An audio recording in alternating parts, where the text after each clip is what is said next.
Today we are going to study experimental technique to measure the orbital energy. The technique is called photoelectron spectroscopy. First, this is hydrogen atom. This is the orbital, atomic orbital. And hydrogen atom has only one electron in one s orbital. The electronic energy level is 13.6 electron volt.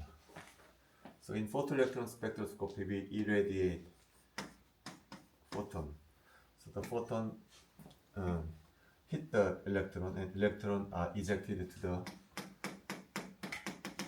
vacuum energy level. So when we measure the kinetic energy of electron, we obtain this spectrum. And we measure the photoelectron spectrum of helium. The 1s orbital energy level is much lower than the hydrogen atom. This is 12.59 electron.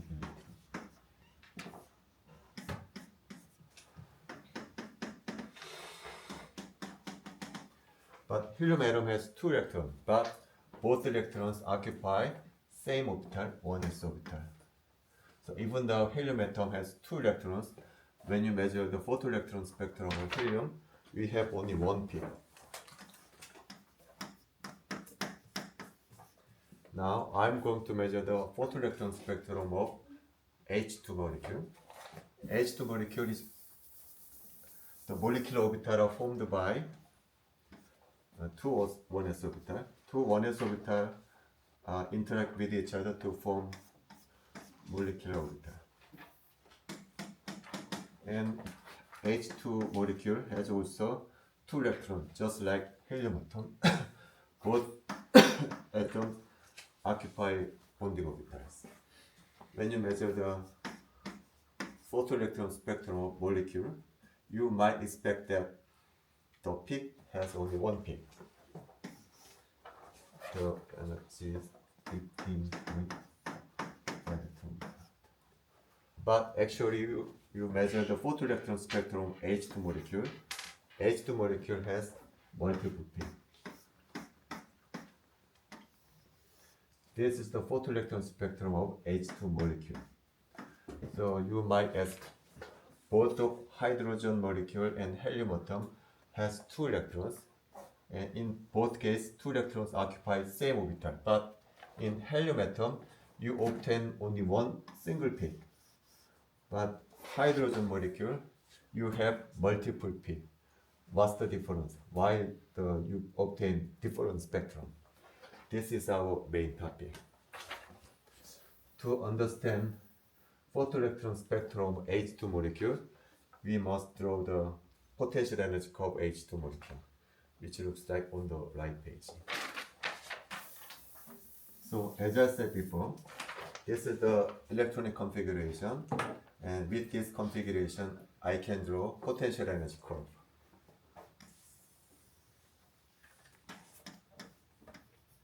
Here, x-axis represents the internuclear distance r.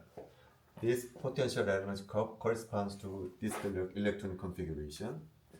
And when you hit the irradiate X-ray, the X-ray hit the electron are ejected to vacuum state. So H2 molecules are ionized. So electronic configuration changed. So I draw the potential energy curve H2 plus. Now, when you draw potential energy curve H2 plus,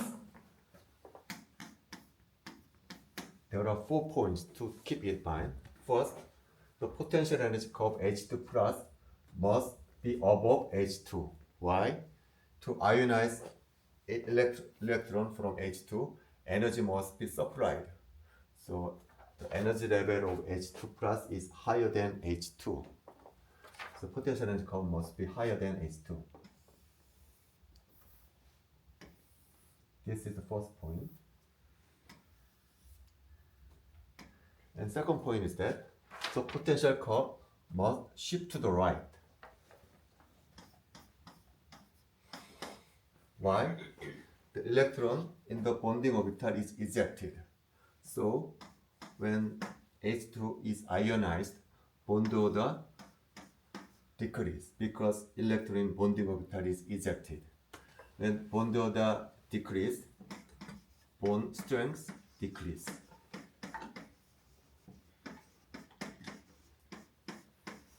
When bond strength decrease, bond distance increase.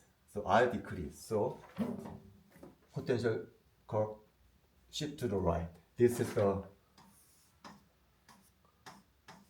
bond length of H2 plus. This is the bond length of H2. Thirdly, bond length decrease, bond strength decrease, well depth also narrow. This is the bond dissociation energy must be shallower. And finally, according to quantum mechanics, the vibrational level is quantized. This is the vibrational level, and this is also vibrational level. But the vibrational level also be narrower because the vibrational level spacing depends on h nu. Nu is the vibrational frequency, and nu is equal to 1/2 k over mu. Here k is the force constant of the spring. The spring constant reflects the bond strength. When bond strength decrease, force constant decrease. When force constant decrease, vibrational frequency decrease. So the vibrational spacing must be reduced. So when you draw potential energy curve H2 plus, 4 things keep in mind. First, the potential energy curve H2 plus must be above the H2. And the potential curve must be shift to the right. And the potential well must be shallower. And the vibrational spacing must be smaller. So this is the potential energy curve H2 plus. I'm going to put this energy diagram again.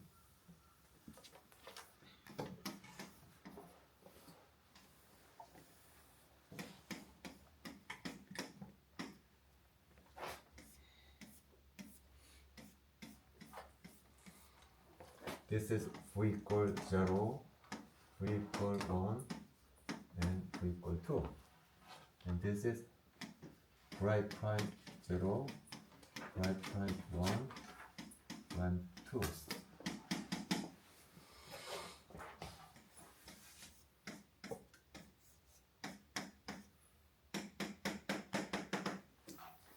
Now I irradiate X-ray or UV light. The electron are ejected from the bonding orbital to vacuum state. Here, electron in the H2 potential curve make a transition to the H2 plus curve. Now, in principle, molecule can be in any vibrational state, V equal 0, V equal 1, and V equal 2. But when I calculate the probability of finding the molecule in the each vibrational level, the probability can be calculated using Boltzmann distribution law.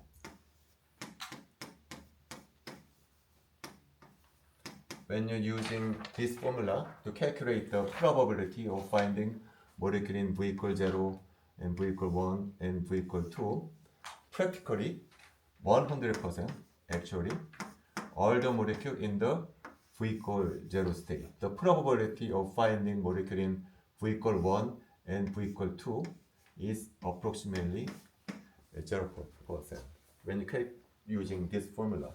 So when you interpret photoelectron spectrum, you can ignore this level because practically the probability is almost 0. So we assume that molecule in the initially V equal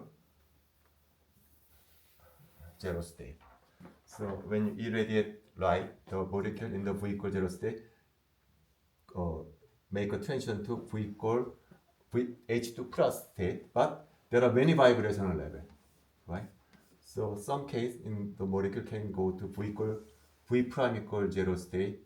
Sometimes V prime equal 1, V prime equal 2, and V prime equal 3. So the molecule can land any vibrational state.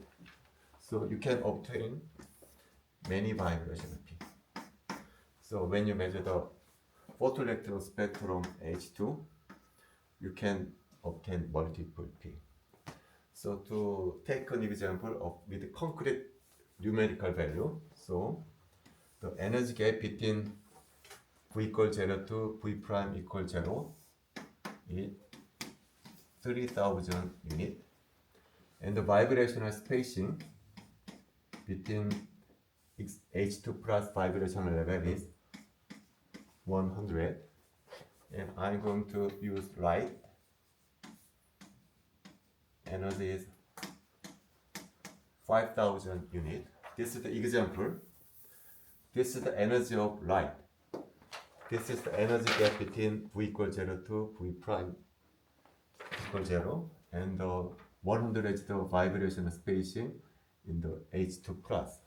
Now, when the light with energy 5000 hit the molecule in the V equal 0, and the molecule make a transition to V prime equal 0, then the electron are ejected with kinetic energy 2000.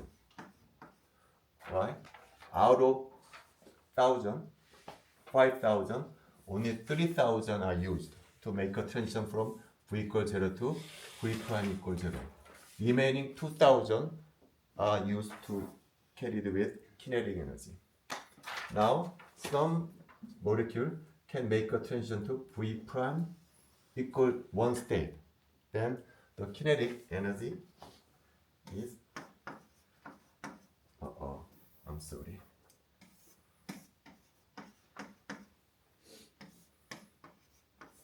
$1,900, and the submolecule make a transition to V prime equal 2.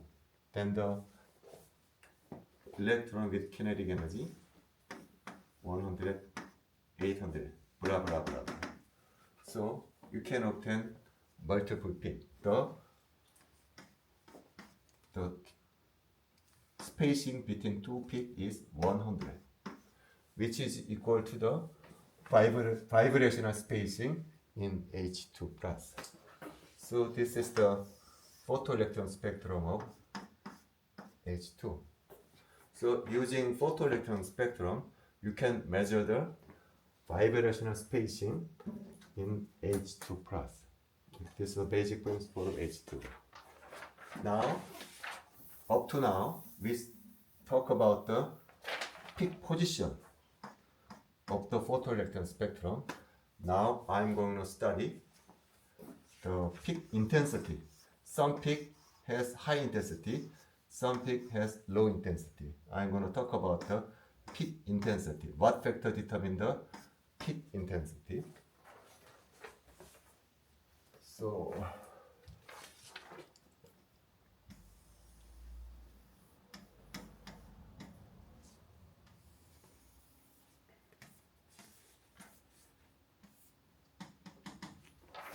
initially it is equal to the state.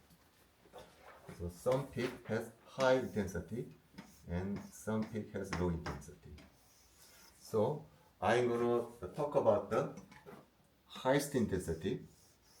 For the highest intensity, we must satisfy three conditions. The three conditions are called Franck-Condon principle.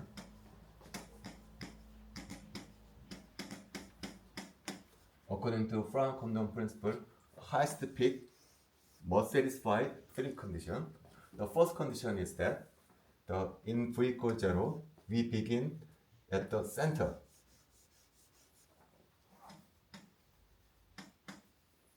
And we draw arrow vertically.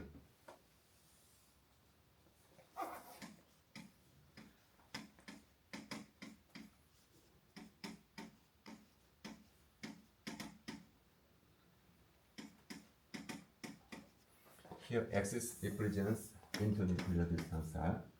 When you drop arrow vertically, it intersects with the potential curve with the left wall. And around here, there is a vibrational level. The transition to this vibration level gives the highest probability. This is the Franck-Condon principle.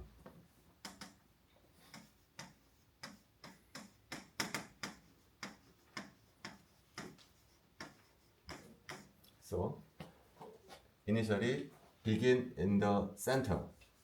First condition. Second condition, draw a vertical arrow. This second condition.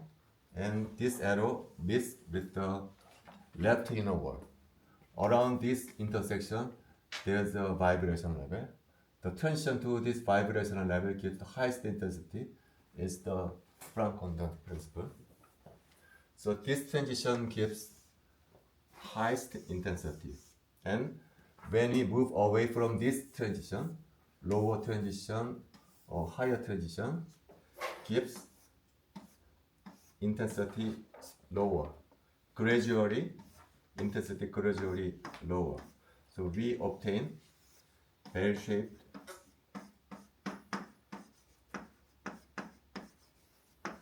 band shape from this spectrum. This spectrum suggested by Franck-Condon principle. Then the question is why? Why do we need three conditions for the highest intensity transition? First, why do we need center? And according to quantum mechanics, for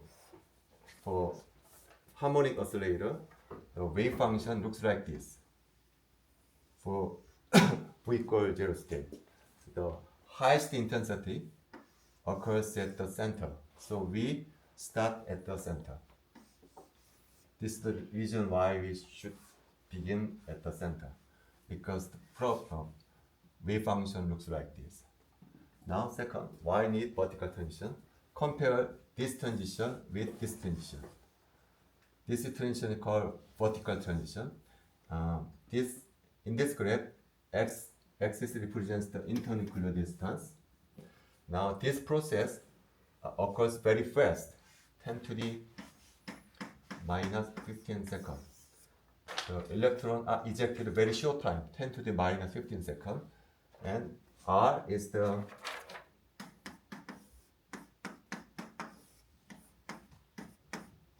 distance between two nuclei. So this is very, very short time. So the nucleus doesn't have enough time to move. So R is almost frozen. R represents this internuclear distance R. So this process is almost impossible because this process occurs very, very short time. So nucleus cannot move. So R must be fixed or frozen. So only this transition is allowed because this is very short time, and furthermore, nucleus is very, very heavy. So this transition in its R change is almost impossible. So we need second condition. Finally, now molecule in the V equals 0 state. Now even V equals 0, there's a 0 point energy, but the 0 point energy is due to uncertainty principle. But this is the state where the minimum possible energy. The molecule moves, but very slowly move. The velocity is almost zero. Momentum is almost zero. So when you make a transition, there are enough time to change their velocity. This point is called turning point.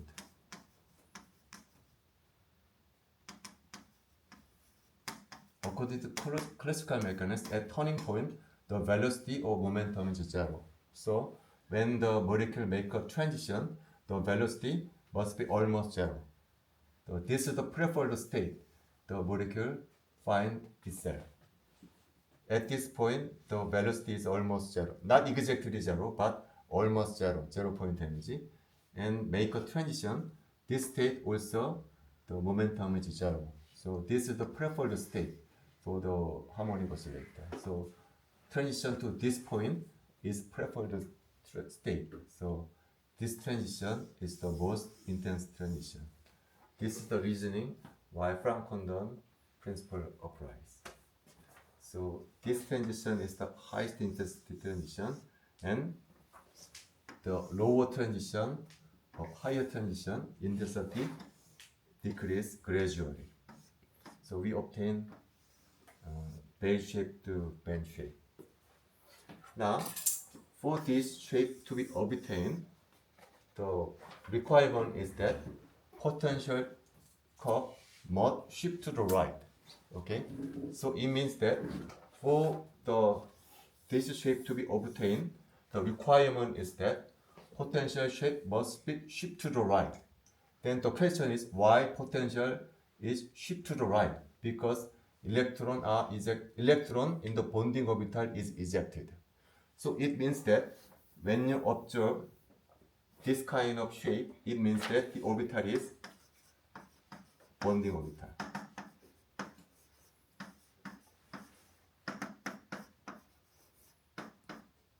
When electron in bonding orbital is ejected, you obtain this bell-shaped spectrum. In turn, when you obtain bell-shaped spectrum, it means that the orbital is bonding orbital.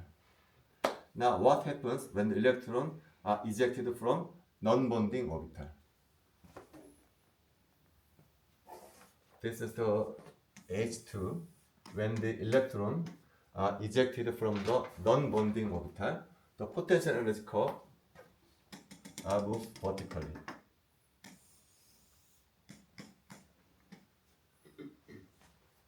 Because electron in non-bonding orbital does not contribute to bond strength, so the potential curve does not shift to the right. The potential curve just move upward. So there are vibrational level.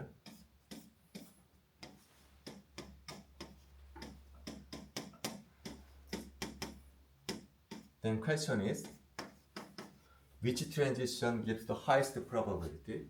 According to Frank-Condon principle, this momentum matches this momentum. So this transition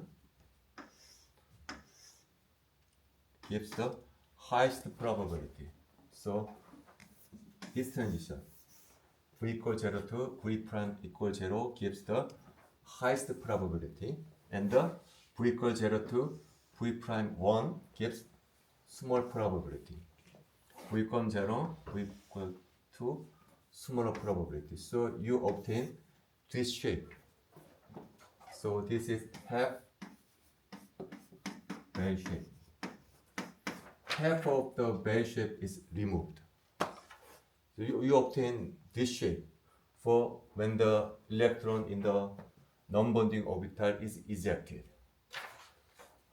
So when you observe this spectrum, it means that the electron was in non-bonding orbital.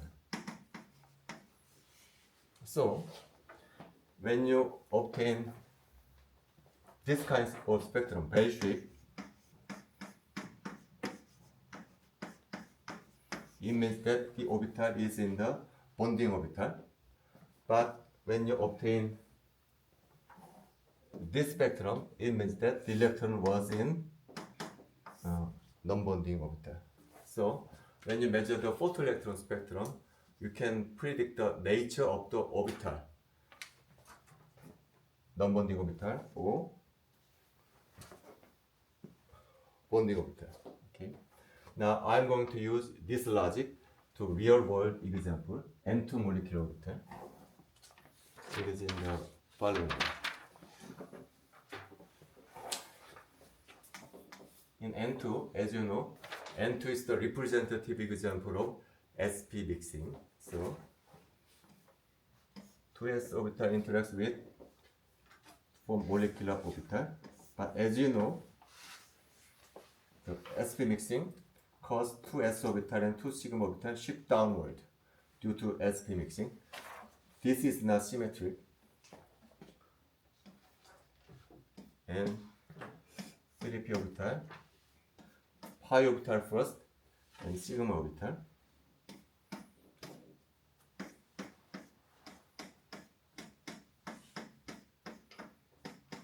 This is electron configuration of H2N2. This is the vacuum level. For this electronic configuration, I can draw a potential energy curve, which is the lower part in the black potential curve. This is a neutral potential curve of N2 molecule. This potential curve corresponds to this electronic configuration. Now I'm going to irradiate light with X-ray. Then the light hit the electron. The sigma orbital are hit by X-ray. The electrons are ejected from this orbital to vacuum state. So electron configuration is changed. So I can draw potential energy curve of this electronic configuration N2 plus. So for the potential energy curve, you can see the red color potential curve.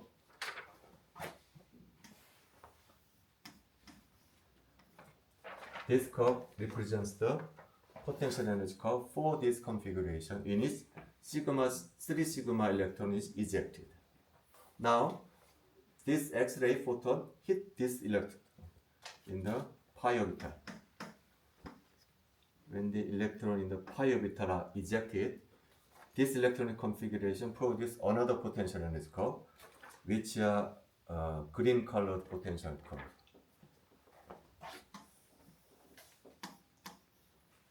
This green color potential curve corresponds to this electronic configuration. And thirdly, this X-ray hit the 2 sigma orbital, 2 sigma star orbital. When the electron in 2 sigma orbital are ejected to vacuum state, we can draw another potential curve, which is blue colored potential curve.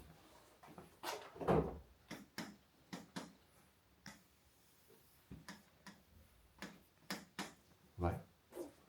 Now, if this light has enough energy, then the electron, the photon can eject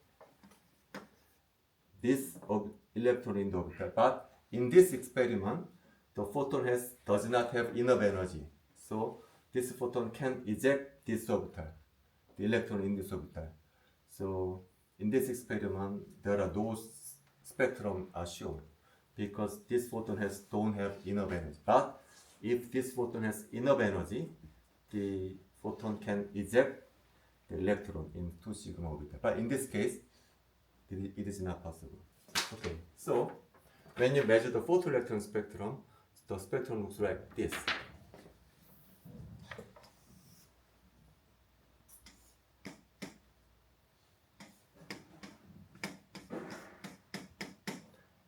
The first peak appears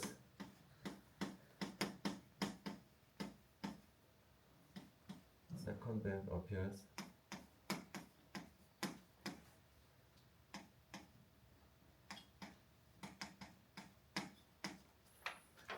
now this first band, second band, and third band. The first band appears. This band corresponds to this transition. When the light hit the sigma electron are ejected. So from this to this corresponds to 15.58 electron volt, right? From this curve, there is a vibration level we call 0, and there are also vibration level.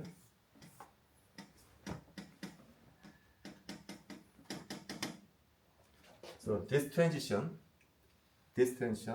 corresponds to this transition from N2 plus, so this red colored.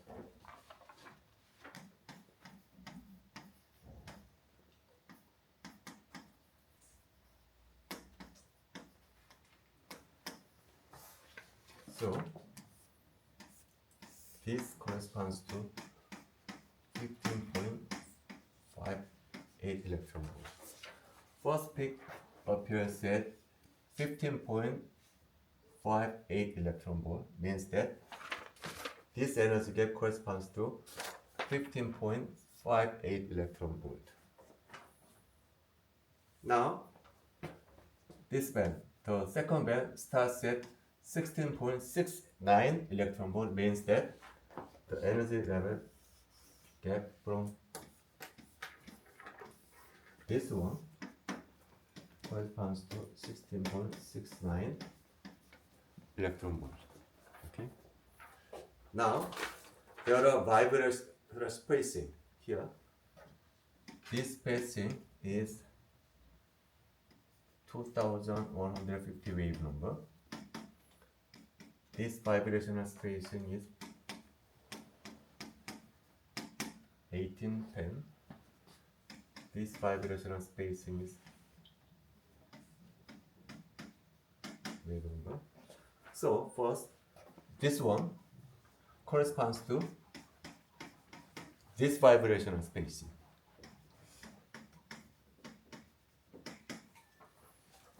This band corresponds to this vibration potential energy current.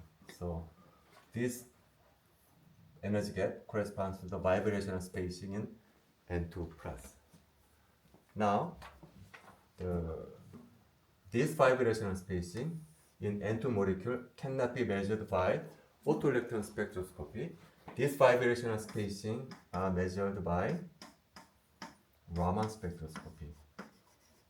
And in chapter 20, we are going to study Raman spectroscopy. According to Raman spectroscopy, the vibrational energy spacing of neutral N2 molecule is called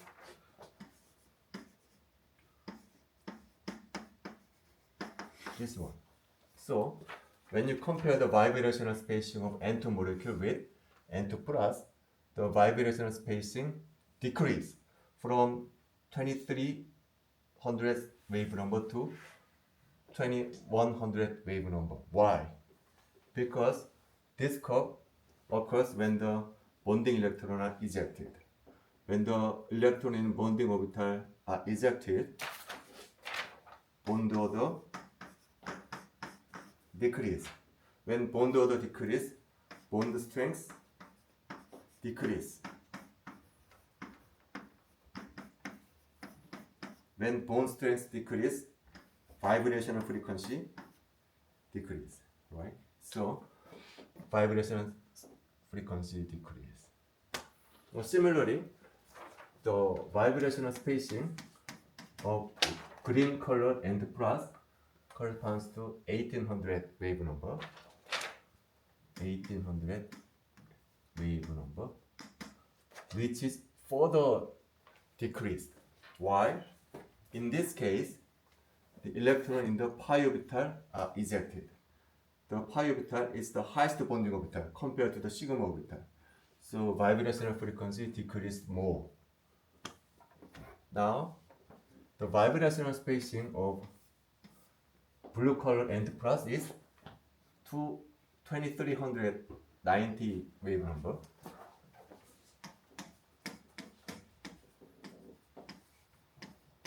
In this case, the vibrational frequency increase from 2365 wave number to 2390 wave number. Vibrational frequency increase. Why? In this case, this blue colored N2 plus occurs when antibonding orbital is electron in the antibonding orbital is ejected. When electron in antibonding orbital is ejected, bond order increase. When bond order increase, bond strength increase. When bond strength increase, vibrational frequency increase. So, in this case, vibrational frequency increase from this value. Okay. Now, finally,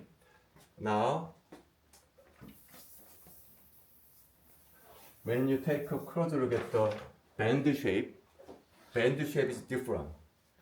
In the second band is bell shaped. This is bell shaped. But this one, half bell shape. This one is also half bell shape. as I said before, this is an indication that the orbital is bonding orbital. Half bell shape indicates the orbital is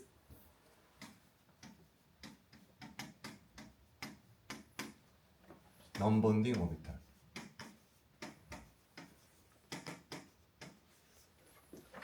Now, this is the energy level of N2.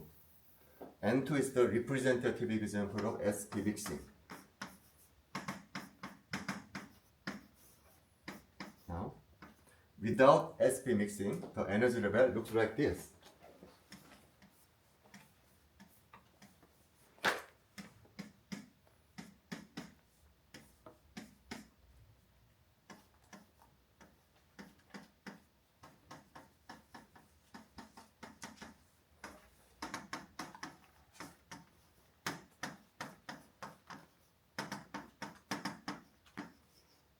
This is sp mixing. With sp mixing, energy level with sp mixing. This is the energy level without sp mixing. Without sp mixing, the energy level of 3 sigma orbital is here, bonding orbital. But due to sp mixing, the energy level shift upward, right? So final energy state is this one. This is a definitely bonding orbital, but due to sp mixing, the energy increase. It is almost the energy level goes up to atomic energy level. So the character of the orbital change from bonding orbital to non-bonding orbital. The character change from bonding orbital to non-bonding orbital. So the photoelectron spectrum shape change. Similarly, without sp mixing, this orbital is anti-bonding orbital, but due to sp mixing, the energy level shift down to this level. So this level is go down almost to atomic energy level. So the character of this anti-bonding orbital change from anti-bonding to almost non-bonding orbital. So the shape change to half-bell shape. So these two orbital is half non-bonding orbital. So this photoelectron spectrum indicates that N2 sp mixing occurs. Okay, this is the photoelectron spectrum. Now move on to another topic. Up to now we studied molecular orbital theory, but there are another quantum mechanical theory to explain electronic structure of molecule. The other story is called valence bond theory.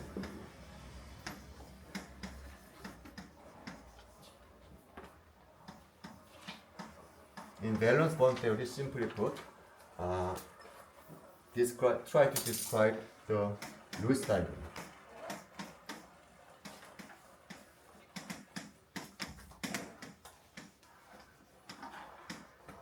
When you draw Lewis diagram, bonding pairs appears, and valence bond theory explain or describe how to describe bonding pairs quantum mechanically. To try to explain these bonding pairs, consider this case. This is proton A, 1s orbital. This proton B, 1s orbital. And the two protons are far away from each other. They are isolated. So electron 1 belong to proton A. Electron 2 solely belongs to 1sp orbital.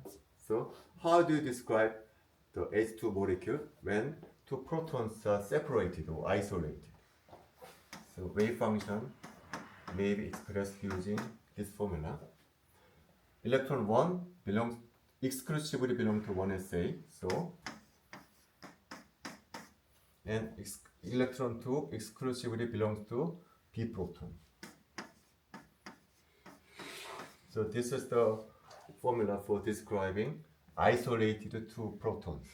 It is possible the function can be expressed as a product of two functions because two electrons are separated, isolated. They are far away from each other. They are independent of each other. But what happens? The proton B approach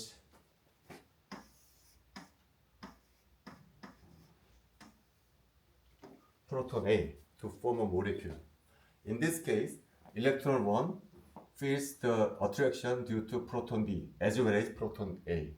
Now, electron 2 begin to feel the attraction due to proton A as well as proton B. So we must account of this possibility. So the wave function are combination of two possibilities. This is the first possibility, and second possibility is that now electron 2 feels the attraction due to nucleus A, and electron 1 now begins to feel the attraction due to proton B. So we must consider this possibility. So this is the wave function for the bonding pair, which appears in Lewis diagram. So this is the VB theory. So in VB theory, the bonding pairs are explained using this way. The bonding pair are constructed by overlap between 1s A orbital and 1s B orbital. And there are two possibilities. Electron 1 occupied by A orbital, electron B 2 occupied B orbital, and electron 2 occupied by A orbital, electron 1 occupied by B orbital. Now, how do you explain this molecule? How do you explain this bonding pair? In this case, this bonding are constructed by overlap of 1s orbital and 2pg orbital. So, in this case, the wave function to describe this bonding pair looks like this.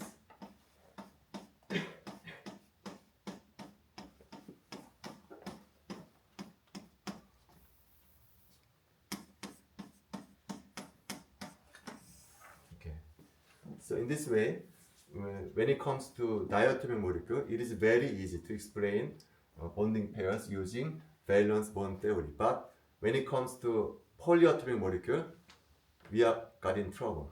Why? For beryllium, the electron configuration of beryllium 1s2, 2s2. So in this case, all the electrons are paired. So there are no need to pair another electrons. So beryllium doesn't have to be formed bond. But as you know, beryllium forms beryllium hydride. This is very, very stable compound. But using simple valence bond theory, we can explain how beryllium forms two bonds. In beryllium, electrons are already paired. For boron,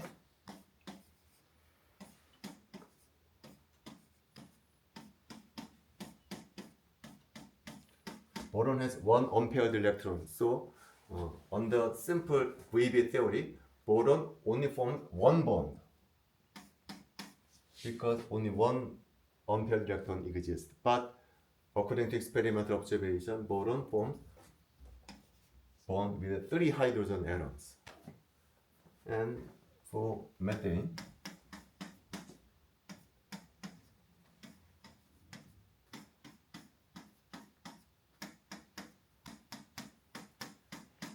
for carbon, 2 electrons are unpaired, so only 2 hydrogen can be formed with carbon, but actually methane is well-known compound. And finally,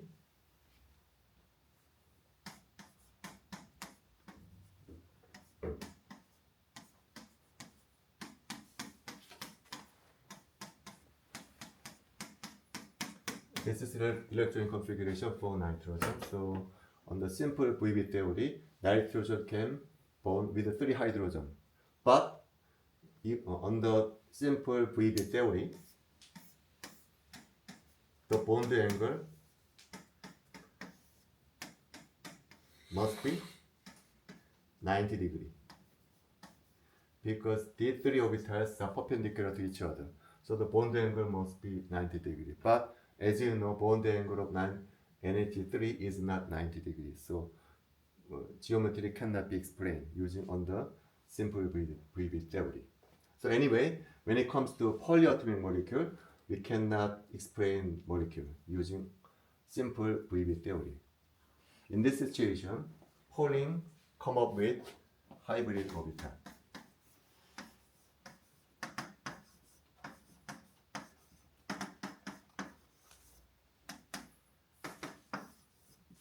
He said that there's a 2p orbital, and this is g-axis. He argued that 2s orbital and 2pg orbital, 2s orbital and 2pg orbital